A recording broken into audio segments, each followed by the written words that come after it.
त्यानंतर मुलाखतीनंतर उद्धव ठाकरेंनी साहेबांनी स्पष्टपणे सांगितलेलं आहे की माझी काही किरकोळ भंडारा जरी नव्हती असली तरी पण ती महाराष्ट्रात एक झाला पाहिजे. महाराष्ट्रावर जो इतर लोकांचा जो आज आघात होतोय तो जर थांबत असेल, मराठी माणूस मुंबईत टिकवायचा असेल आणि मराठी भाषा ही मुंबईत टिकवायची, महाराष्ट्र टिकवायची असेल तर मी कोणावर एकत्र यायला तयार आहे.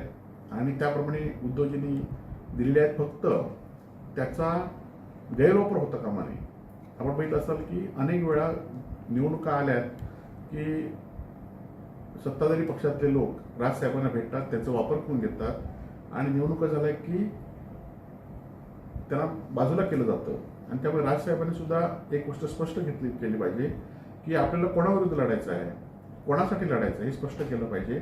जशी उद्धवजींनी केली तर निश्चितपणे दोन बंधू एकत्र आले तर निश्चितपणे महाराष्ट्राचा फायदा होईल. पक्षाचा राजकीय काय फायदा होईल हा नंतरचा विषय आहे, परंतु महाराष्ट्राचा आणि मराठी माणसाचा फायदा होईल एवढं मात्र निश्चित आहे. कोकण आणि महाराष्ट्रातील न्यूज अपडेट्ससाठी लाईक करा, फॉलो करा आणि सबस्क्राईब करा महाराष्ट्र माझा डिजिटल न्यूज चॅनल.